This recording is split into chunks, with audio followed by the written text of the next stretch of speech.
I am getting quicker at that. That is a fact. There were 4 of us before we started, believe it or not. That's just dropped down to 3. Hold on a second whilst we just bring her straight back in. There she is. And hello and welcome live from Scotland. I absolutely am. Look at this. Beautiful, beautiful stuff that you just don't get in London. But clearly, Big Johnny K's decided that we still need to have some representation of London. So he smashed out a nice little T-shirt there with a little bit of London. We've got Ellie repping the Manchester United massive. Indeed. And I've got absolutely no idea what Anthony's representing there. What's he got? Honour. Spain. Love it. I thought it said DNA for a moment. I don't know what that's representing. But excellent stuff. It's brilliant to see you all. Let's just say hello to everyone. Ellie, how are you? You've been travelling the world, or England at least. How are you doing? You okay? Ooh. Maybe not the best place to start. We'll start with Anthony. Anthony, are you okay? It's on mute. Oh dear. You're on mute, Anthony, still. Let me help you out here. Because you muted me. Sorry, no. No, I'm good. Thanks for having me on. It's been a little while since I've been on, so I thought I've been busy in that, and obviously with the Euros and that as well. I've gone to quite a few games, not as many as Ellie, but I've been to some good games, and fingers crossed it's going to end in glory on Sunday. But no, I'm all good. Absolutely. Yes, Ellie's made it 2,022 miles, you think it's going to be, which I just think is poetic when you consider it's 2022. Big Johnny K, how you doing? I'm very well, Barry. Thanks for having me from sunny Manchester. Well, no, it's actually overcast now, but yeah, thanks for having me on again. Looking forward to it. Absolutely. And Ellie, are you with us? Yes, I'm with you now. There we go. How are you doing? You okay? Yeah, I'm brilliant, thanks. I'm just glad to be back on. Obviously, it's been so busy these last few weeks. I've done the same as Anna. Travel. Absolutely. We had you here. We had a weekly slot for Ellie. We said, Ellie, we've got you every week, and then she's off at the football. There's been so much going on, but she has been all over the show following the Lionesses, and I don't think she'd have had it, and indeed other countries, and I don't think she'd have had it any other way. Right, well, super duper. Let's get started. We've got a few things to have a chat about today. The first of which will be the thumbnail. We're going to have a little chat about Alessia Russo. In case you didn't get that, her name is Alessia Russo. She went to college, but United brought her home. She plays up front, sometimes on the wing. She scares defenders, and the Barmy Army sing. So that's just in case you didn't know. So we're going to have a little chat about that. We're going to have a little chat about the fixtures that have come out, and the men's teams, and the men's stadium, And then once we've done that, we might mention the Prediction League, unless Charlie comes in on the comments, in which case we probably won't. Because her head's getting very big now. So big that it would fill the screen. So, Alessia Russo.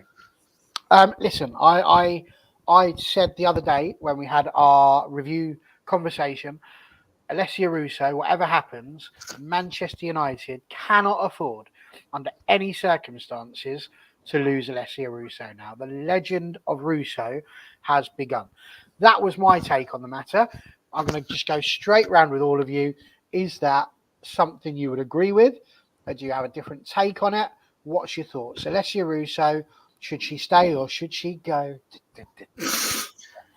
Anthony. No, we've got 100% got to keep her. You can just, we know what, as Man United fans, we know what she's all about already, and now the whole of England is seeing it. Obviously, teams like Chelsea are going to be, especially Emma Hayes. She probably been talking her up. They'll sniff around if we don't give her what she wants, and we need to pay. Obviously, there's a fine line. If she's demanding something like really stupid, then you have to find a bit of a balance. But this being United, it wouldn't surprise me if it was quite an insulting offer. I don't know if what was offered has been publicised. But no, we need to be keeping our core.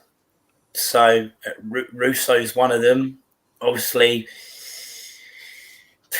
she can do everything, can't she? Good in the air, good at holding it, intelligent, and she's still only, is it 20? Is it 22? Something like that. Something young 20s. So she's not even in a peak yet. So she's going to get even better in that. And if we're serious about challenging for trophies and getting Champions League, then players like Russo they have to stay. Otherwise, we're not serious, I'm afraid. Absolutely. And Ellie, what's your thoughts on Alessia Russo? I know that you're a big fan. What do we do to keep her? You know what? He just needs to give her the money that she wants, because I'm not prepared to lose her. I don't think we all are. She can't go. Because on this Euro, she has been fantastic, phenomenal. She's done everything that we all wanted to do. Scored the United Bastille. That was amazing. I just didn't fair all these people with blue ticks and everything coming after us. So I just think after this Euro, that's it. All these bigger clubs will be after her, and we can't afford to let her go like that. So we just need to give her the money that she wants. But then again, it's if we have got that money. Well, Paul seems to agree with you immediately here. She should be the highest paid player in the WSL with Johnny Kay. What do you think? Agree with Paul. No, I do think, we got to try and keep her obviously as well as owner if possible, and I do think she showed in this tournament the stock has gone up, just like players like Beth Mead and of course Mary Earps as well. I think their stock has gone up, and she can go to United and say, "Well, I demand a better wage. I deserve it." And I think also it's a question of investment as well. Like we discussed on other shows, like the signings of Garcia, of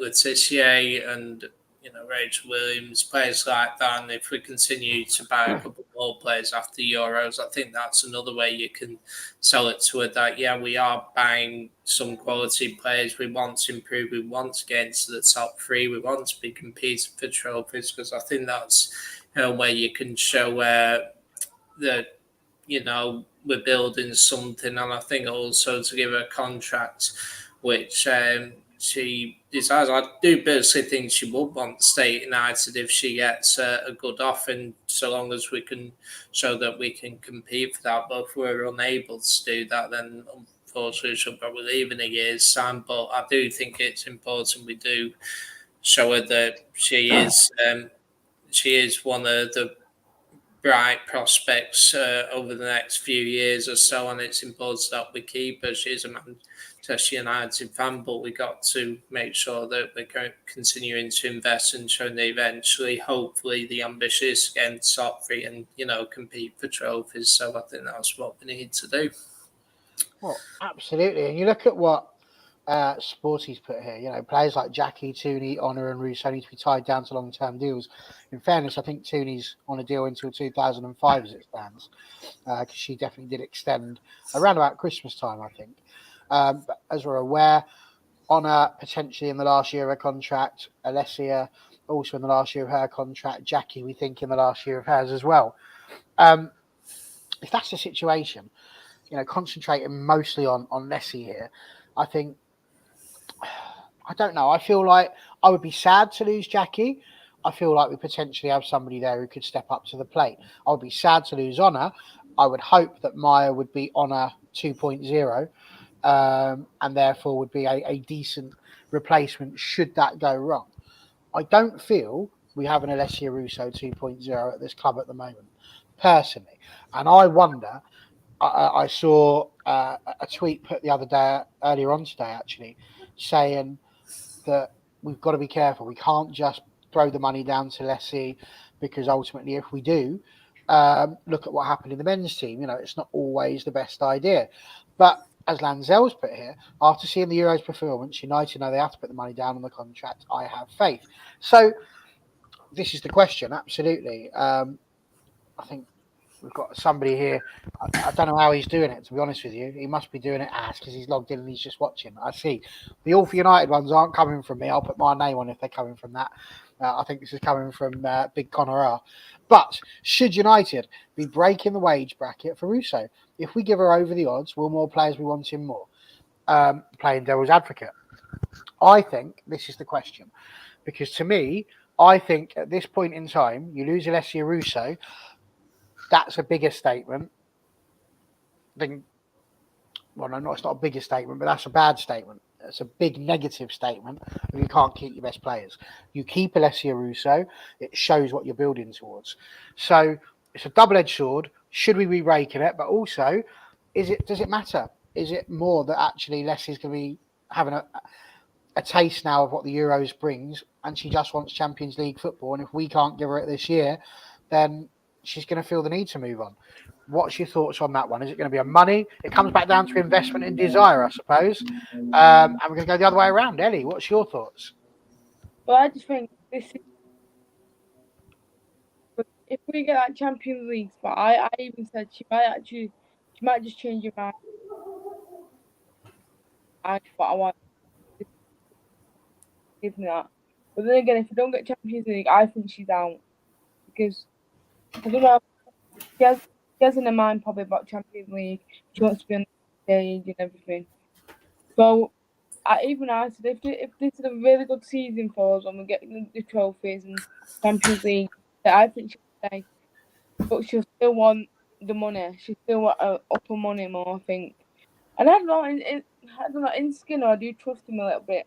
He will do it, but I don't know. It just annoys me that if he doesn't, that's it. We've lost a really key player. I mean, there is the argument. Is it even going to be down to Skinner? Will Skinner be given the budget to be able to do that? Would he want to waste, if it was, for want of a better term, that's the wrong word, but would he want to use a large chunk of the transfer budget just to pay for Alessia Russo? I don't know. I mean, this guy here, Joseph Tayusu, I've got to be honest, mate. You like Mystic Meg. I don't know where you're seeing this one from, but, you know, I hope you are right, more so than ever before. John, TJ's put here, talking to Lanzo about your add a 15-goal scorer. Could Leslie be that? And again, with the question, is it going to come down to money or Champions League? I think it will be a combination of the both. I do think she is a potential 15-goal a season striker. I think obviously she had a very good season last year, and I think, you know, she's had an even better Euros. You know, I think it's getting to the point where, you know, she's almost that superstar. Almost superstar at this moment, you know, in terms of like women's football, the English women's game. So I do think you do have to pay a good wage. Now, breaking the wage structure, it depends by how much, I guess, and that you don't. You got to think about the future and budgeting and all. Of course you do, but I do think you do have to pay her something substantial to keep her. But on top of that, Sally was touching upon about, you know, Champions League. It's like, I think this is a massive season, and I think we have to advance further this season. We have, you know, I do think we have strengthened this window, and I do think we got to, you know, if we're challenging for the top three, can we get in the top three next year? Can we get to a final? Can we potentially win something? I think you got to, like us fans, I'm sure Leslie will want us to see improvements and that, and help, you know, for us to challenge for, you know, getting the top three and potentially win something or get to a final. And I just think that I think it all depends on what we achieve this season, whether it's all goes. But I do think you got to, and it's also looking at different offers. Say if she doesn't sign a contract, she'll get offers from elsewhere. How do they compare to what we're offering as well? So it's like I think in the ideal world, she would like to stay United if we are going to invest, if we are going to compete, and if we are going to pay a good wage. But it all comes down to the club and its ambitions, and I think I can see this, carrying on until the season. It might not be resolved for a good while. It might not even be resolved until the end of the season, potentially. But hopefully, it all being well, she will stay. It's something that United do are either going to be very excited come Christmas time because something's been renewed, or it could get worse. But I just wanted to refer to this one quickly before we bring Anthony in. Please don't compare Alessia to the men's team. The men became lazy due to poor and weak coaching and management. I don't think the gist of the tweet was that they were saying that Alessia getting a bank-breaking deal is going to compare her to the men's team. I think what they're suggesting is that if Alessia gets that, what then stops Onabache, for example, going, well, I'm your best right back, so where's my money? I'm the highest ranked right back in the world. Why are you not giving me the money? I want that to stay. And all of a sudden it becomes more demanding. In that respect, it's not a problem. But you consider what did happen. You look at the likes of Pogba, Lingard, all of these players that were on ridiculously high wages but weren't putting the shift in. I think the fear is that they wouldn't want to get women to that point where they do just give in. I'm with you. I don't think for 1 second that's going to happen. The one thing I've noticed from women's football seems to me to be that they are in it for the love of the game more than anything else, because let's be honest, it can't really be for the money at this point. But I think that's where the tweet was going with that. So I don't think it's just about Alessia. I think it's the worry of what could happen. However, what I did want to say as well, also Lanzel here, I don't know. Anyone idea? I would imagine our tallest player is probably somebody like, well, it could be, well, it's not Russo, is it? Who do you think our tallest player is? I don't know. But yeah, not sure about that one, Lanzel. So, Anthony, what's your thoughts with this thing that Paul's just said? Do you think that's right to compare the wage structure to the men in terms of if we go too much, then more people could want it? And also, again, with the main question there about Lessie, Champions League or investment, which do you think it's going to be that's going to keep her at the club? It's a bit of a balance. It's a total different kettle of fish, isn't it? The men's to the women's. Wage structures are totally different. You look at like Pogba and Ronaldo on like £400,000 a week or something. The girls don't even make that in like a good few. I don't know what they're on weekly, but I know it takes them a little while to get to that sort of sum. So I don't think you can compare the between the men and women really. They must, as Man United, have a budget for the women, a budget for the men, and it's whether they put enough money in the women's budget to be enticing them to stay and proving the team. We've seen it with other teams where they've neglected the women's team, the likes of Birmingham, and then they got relegated eventually, didn't they? They seem to be doing. Liverpool as well, another one. They sort of neglected the women's team, got relegated. They're coming back up now, but they seem to have realised from their mistakes. Now, I'm not saying we're going to be like them too, but it does only take one of them. If Russo goes, then who's say like Honor would jump ship next, and then if all your best players go eventually in that, and you're not improving them with the same standard, then it's very difficult.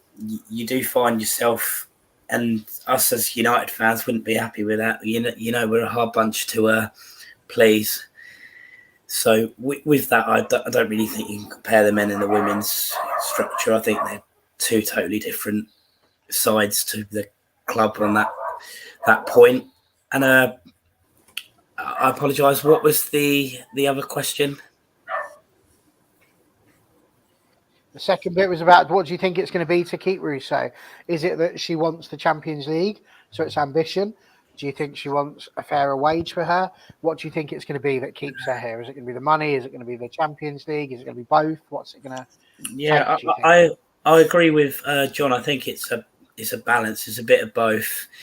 Yeah, you want the money and that, and obviously it's a living for her. She wants as much money as you can. It's like me. I go to work. If they're going to offer me more money, or if I can get more money, then I want it. But then with the ambition as well, you've got to show the ambition. If you're getting rid of your best players are jumping ship, and then you're replacing them with players that don't cut it really, are not making the team stronger, then the ambition side of it is going to show. And footballers, they want to win stuff, so it would come into mind. There's very few footballers these days that, yeah, Russo, I think, with Tooney is United. They're big United fans and that. But there would come to a point where they got to think of their career and what they want to do. They want to achieve winning stuff, or are they quite happy just to be loyal, to take a wage? So, but I think Russo's ambition would be quite high, and especially if we win on Sunday, the taste want to taste of more of that. The likes of Chelsea, City, and Arsenal have the taste of that quite regularly, and she'll be wanting that. And it won't just be the WSL clubs that will be after her. It won't. But Lyon, Barcelona, they wouldn't say no to Russo.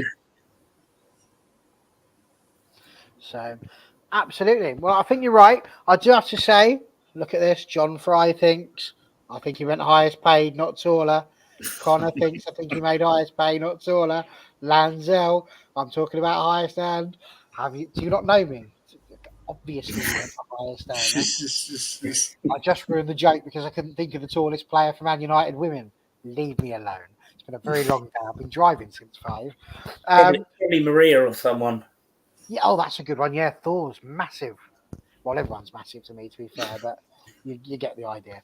And the second thing I need to mention here, Dennis, I know you're saying, come on, guys, listen, it's our job, and certainly my job as host, to make sure that both sides of the argument are thrown out there. It's pointless all just sitting here, just nodding, having some sort of, lovers' meditation circle where we all just agree and sing Kumbaya. That's no good to anybody. So it's an important thing that both sides of the argument are mentioned. We can all disagree with it. I think we all do. Listen, I said right at the beginning, right, just turn me into Rio Ferdinand. Right, give her the check, let her put the numbers she wants to put on it, sign the deal. Russo's at the wheel. Job done. As far as I'm concerned, give her the money. But yeah, you still have to explore those possibilities. Go on, John. Yeah, right. I think on the discrepancies between the payments between the men's team and the women's team, or not just in United, just English football in general. I just think that unfortunately the game makes a lot of money from the men's side. That's why you see all those big wages in the men's game, and unfortunately, comparatively at this present moment, the women's game doesn't make that much money, compared to what you get in the Premier League for the men's team. But obviously, in years to come, you will begin to see, investment. The BBC showing games. I think that it's also about the legacy of the Euros now. I think I've known people who are more interested in women's football now who weren't interested in it previously. You've got to try and get people to come right. What's the future? There is the investment. Crowds filling out, stadiums, and that, it's a record for attendances. There is hunger there for the women's game, and I think you've got to try and take advantage of that and try and get the investments all that. And I do think eventually you will begin to see, female footballers gain the kind of wages which they deserve, which at this present moment in time they're not earning what they deserve. And that, I think a lot of women footballers are earning, less than what a reserve in the men's team will earn, and it's ridiculous, And I just think you've got to try and get close the gap, and I think eventually it will happen. But as for the point on Russo, yeah, you got to pay a bigger wage, and I do think there is slowly more investment coming into it, and I just think the club have to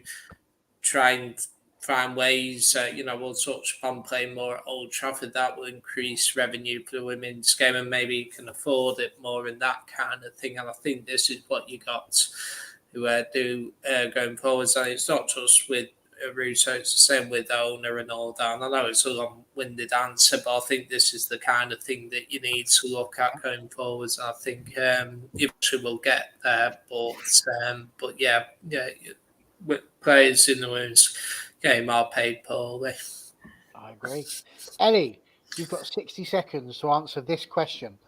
With who we have in regards to the transfers at the moment, if you were Russo, would this show you ambition from the club to sign a contract? So do you think the people that we brought in so far are good enough, for want of a better term, to make Alessia go, yeah, this club means business, I'll sign on the dotted line? But yeah, I think so, because we've got some new youngers in like Mayer and Grace Connor and Hart, and then we've got Mitchell Williams. So I think maybe. Then I know. I don't know. Like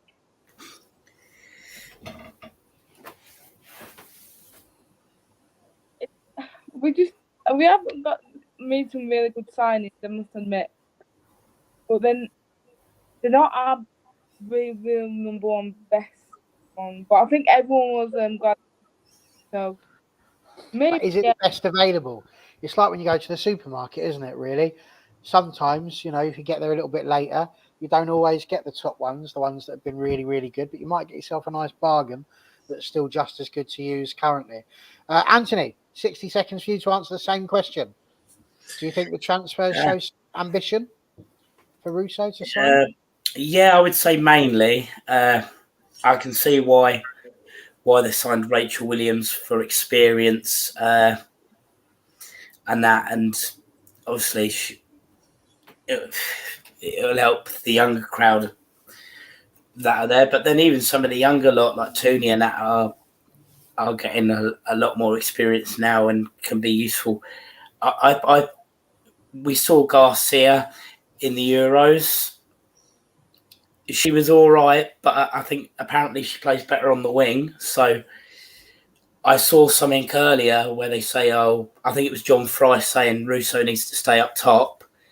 I think with the likes of Nikita Paris meant to be coming, Garcia, hopefully that's what Skinner realises, and Russo will stay up as number 9.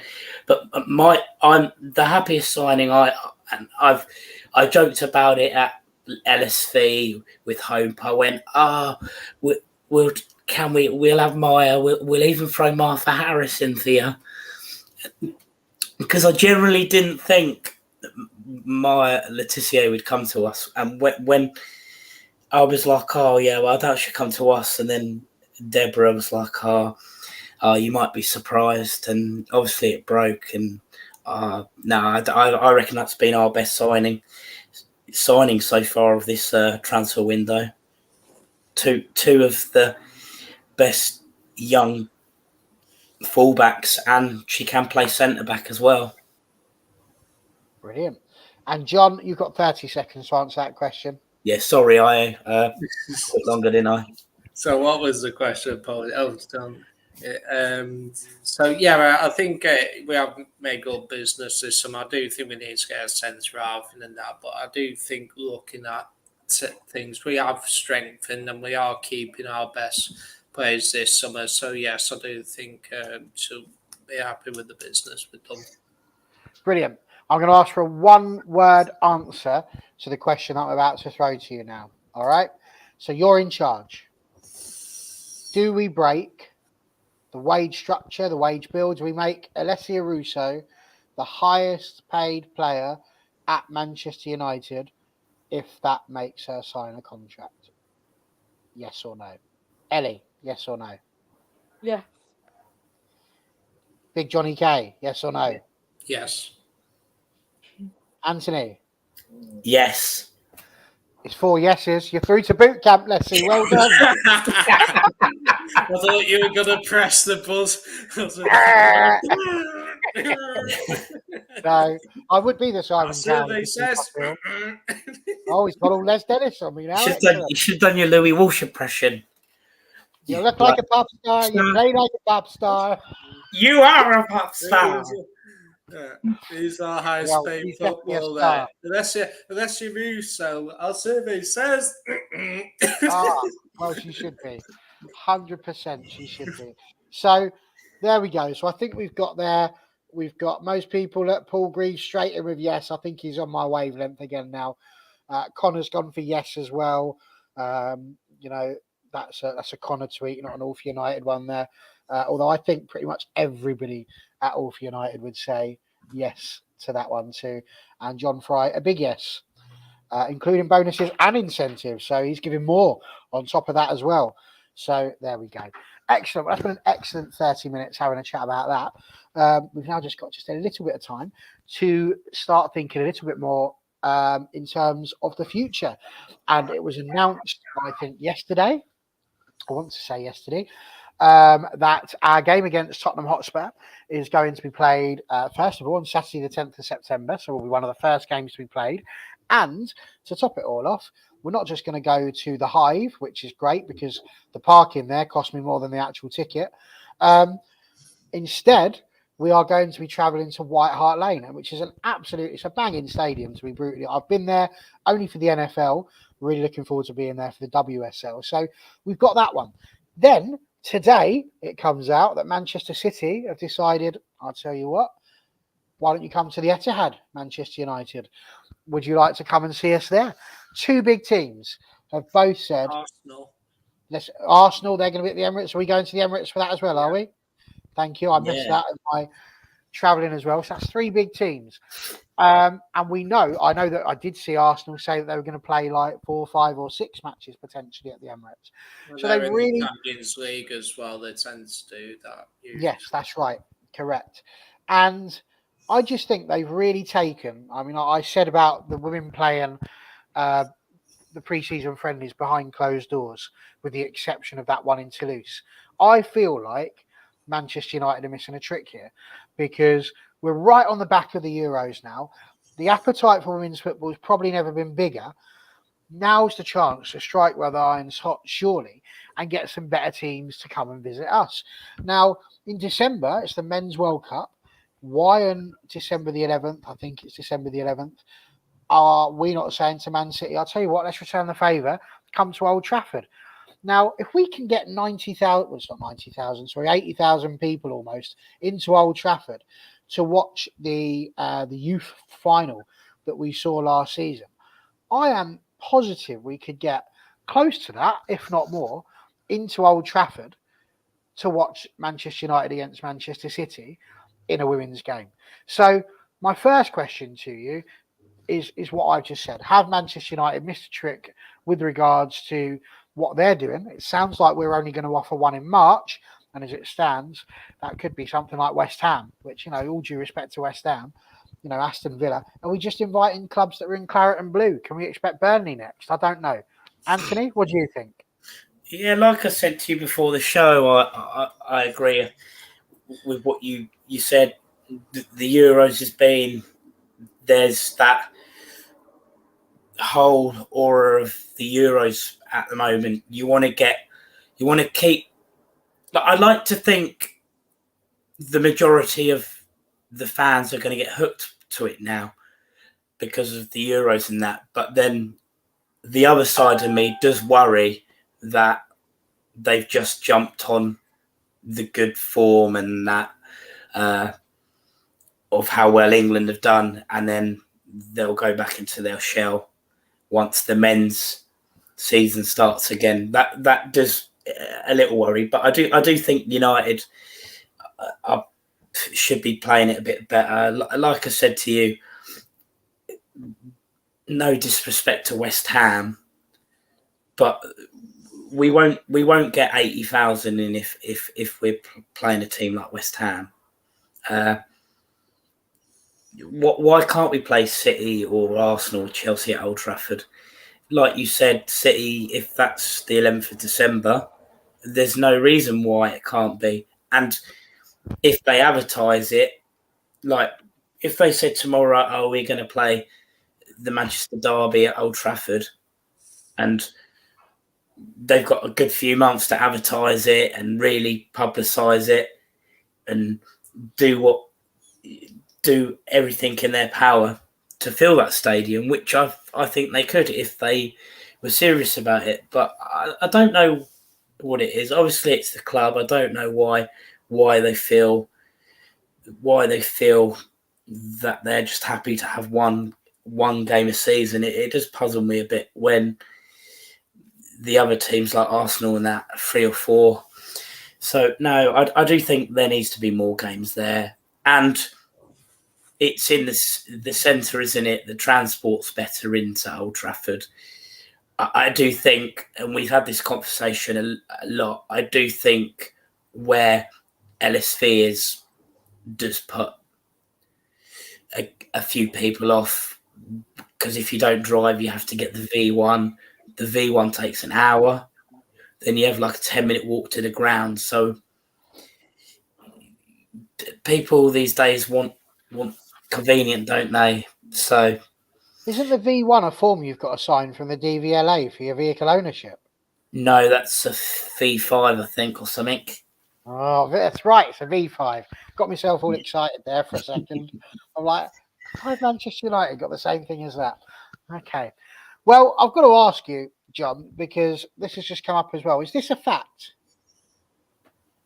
It's now a rule. All clubs have to play at least one game at the men's ground. Is that a genuine thing? Connor, can you fact check that? Now you've just written that out there, because I don't know. So number one, is that a fact, or is Connor just playing games with us all? I've not heard whether that's a rule generally in the women's game. I know it's mandated by the club that we will play at least one game at Old Trafford during this season. Plus, March, I'm speaking to someone earlier, apparently there are discussions to try and get more games at Old Trafford during the season. Whether it occurs this season, it's up in the air. I personally do think the need to try and get opportunity. I mean, we missed a big opportunity. We knew the Men's World Cup was coming in the autumn this year for example, and we were guaranteed to get at least one home game, in the middle of the World Cup. So why haven't we decided? I think it's Aston Villa, and apparently it's on my birthday, coincidentally. So why couldn't we have looked at doing a home game then, potentially? I do also think we play Chelsea on the 5th of November. Apparently the men are playing away that weekend, and I think also we mentioned the Manchester derby. Yeah, obviously we play the penultimate game of the season against City on the scheduled on the 21st May, which ironically is the 15th anniversary of us winning in Moscow. But that is also a weekend when the men are playing away at Bournemouth. So why can't you play that game at Old Trafford potentially? So I personally think you've got to try and take advantage of these things. And I just think that, yes, we have missed an opportunity. So, yeah, West Ham are a good team, don't get wrong. It'll be a big carnival atmosphere and all that, but try and get at least one other game at Old Trafford this season, a big game, like a Chelsea, like a City. Like if you play City at home, penultimate game of the season, top 3 could be on the line. Then it could be a massive, massive game the men are playing away. Why not promote that game at Old Trafford? And I hope it's the 21st because my mate's getting married on the 20th. So, I just think that, yes, you got to try and get more games. I want us to play at least 2 or 3 games at Old Trafford during the season, and if we get in the Champions League, possibly more, and I just think that, yes, it is a missed opportunity by the club, and hopefully they might see sense and maybe promise at least one other game during the season, but we can only wait and see. But yeah, it is an own goal missed by the club, but there's still time to correct it. I mean, an own goal missed by the club would be a good thing, surely. Mm. An open goal, not so good. No, I said it's an own goal by the club, but only scheduled one. So hopefully they can correct it. So, Ellie, question here. This is an interesting point from Dennis. Casey said, Phil Lee first, then go to Old Trafford. Last season, we were down to like 1,600 for some games. What do you think? Is this a reasonable point that we need to be getting people into LSV? Or is it, you're from the area around there? What do you think? Big Johnny K would rather it was at Old Trafford because he's lazy. I mean, he can't get there as well. What's your thoughts? Are you lazy, or do you think you should just stick it in Old Trafford? What do you reckon? Mine would be the exact same as this one, because I heard so many people say, "Oh, well, United women, they need to get Lee Sports Village the best attendance yet before they can play more games at Old Trafford." But in all fairness, at Lee Sports Village, we don't open the other side, like they have done for the Euros. So the other side where we all sit, they don't open that section. But then I say why don't you do that? But then again, some matches last year and last season seen there was still empty. But I think the only busiest game of the season last season was the last home game. That was it. Because other than that, all the attendances were dropping and everything. So I mean, this is a really good point, because Old Trafford, we played Everton, right, and there was still empty seats there. I think it was about 20,000 there. If we in the new season, if we go to Old Trafford against one of the biggest teams and do like what was just happened at the Euros at Old Trafford, then we've accomplished that, haven't we? Because even that, I think that was over like 60,000, and that's what we need to achieve. So yeah, I know League Sports Village is at home, but so is Old Trafford, because it's for the men, women, and the academy. And like you said, when it was Academy Cup final, there was loads there. So obviously we need a bigger game at Old Trafford, like the derby, because the derby at the end of the season, it'll be a crucial one, won't it? Like it maybe we'll be third, therefore that can be a crucial game at Old Trafford, and that can bring so many fans in. And this is my after the Euros, if League Sports League shouldn't get full, then it's like what for done? Why? 100%. Do you know what, Connor? I'd be clipping that one right there. It's absolutely spot on. Imagine that if we were in the same situation as we were in last season, with that last game against Chelsea, and that was Man City, and it was at Old Trafford, I could not see a situation where if it was us to beat Man City to finish top 3 or to win the title, it would be absolutely jam-packed. The people would be going mad. John, I do want to ask you just very quickly. Number one, Chelsea, they have their own place, Kingsmeadow. That's what they use. City is still going to play a game at the Etihad, even though they've got the Academy Stadium. This bit here, they had shuttle buses for Euro 22 from Manchester to LSV. Would a shuttle bus be enough to get you to LSV? Do you think that is something that if that was to happen, you'd go, fair enough, let's all go to LSV? Or do you think that's a wasted expense because there wouldn't be enough people that would want to take a shuttle bus? What's just a quick 30 seconds on that? I think, it would be ideal to get a shuttle bus, potentially. But I think the club has to do more to promote the women's team, get down to LSB, to watch women's team, the success of the Euros. If Leslie scores, win the final, she plays for Manchester United, go and see her at LSV. I think the club has to do more to promote these And I do think that if you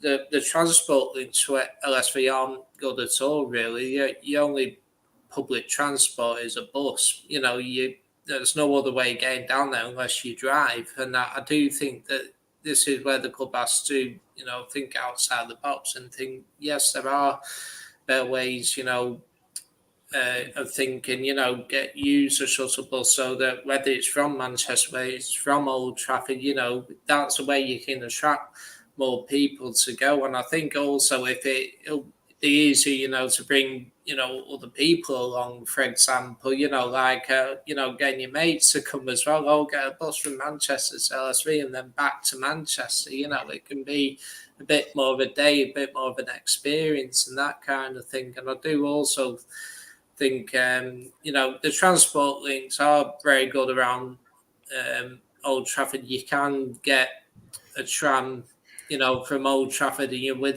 you're in Manchester within 2 stops. It's maybe a bit more than 5 minutes, less than 10 minutes. You can get a bus there. It's so easy to get to in terms of transport links and that. And I do think that's another thing. If you can get more games at Old Trafford as well, you can promote, people to go to LSV as well. And I do think, I'm not saying play every game at Old Trafford. I think LSV is a very good ground, but I do think you got to try and get more people to go. And like I say, the only way you can get there really is a car. And I do think you got to improve transport links, and you got to factor in the price of petrol as well. At the moment, it's very expensive. So I do think the club has to do more to try and get people to watch the team more.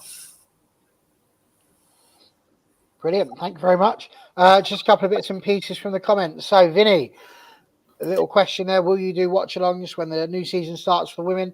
I originally thought to myself, probably not. It's not something we've done normally. We'd have to ask the boss, but the boss has responded. Unfortunately, watch-alongs will be difficult for us because all of us go home and away.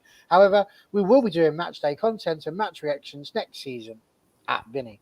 So that is a blanket statement there from the boss. James, this could get you arrested. I think you mean Terrace. We can't be opening up Terence. That would be terrible. Poor Terry. What's he done? Who's Terry? Poor Terence. We can't be doing that. That's terrible. Open up the floodgates. Right, open up the terrace. Give people more room and more opportunities to attend, and they will. And then there was another question. This one from Ravi here. I think it's £6 or £7. The women's season ticket was £39. I paid for that, and that's it's £6 for adults and £3 for children, I think. There you go. So that's how much it costs, Ravi, if you haven't already had the answer. Oh, there we go. It's usually around £8. So Connor's been overspending. Obviously, that's the Connor tax that we've been putting in. And there we go. Ravi did get an answer. Decent price. Exactly, it is. That's the whole point. But there is the issue that obviously people turn up, or sorry, don't turn up because they just go, oh, well, it's only £8. Don't worry about it too much. This idea has been floated again. It's absolutely right. 100%. There we go. Yes, Marty, I did get a shear in here and here because I'm going on. Well, I'm on holiday, so it's the right thing to do. Yes, a Connor tax. And hello, Sang. How are you? So brilliant. Well done. I think you've all answered that question absolutely superbly. We're going to skim this one slightly short because I can already see my family members giving me daggers through the window. I'm on fish and chip duty. So very shortly, I'm going to have to nip down. The Tartan Army, is it, Barry? Oh, it's not even a Tartan Army. They're just very hungry people, and they're all taller than me. So, and they know where I sleep. So, dangerous. But before we go, we do need to have a conversation, and she's not here, so we can mention it. So we'll just have a little look just here. Let's see if it works. How did it work then, points-wise? Like, what did you get for a correct score? I'll explain that in one moment, young Anthony. Let's share the screen first. Otherwise, I would have got full points for the Germany-France game the other day. I said 2-1. There we go. So you should now all be able to see that, and the astute among you will have noticed that Seacoxon 1987, otherwise known as Charlie, the font of all knowledge, Lanzel's best mate, and the woman that speaks sense, has absolutely run away with it. She's hammered the lot of us and put us in our rightful positions, and has become officially the most knowledgeable guru of all time. Here at Ulf United WFC. She's put Connor and myself in our place.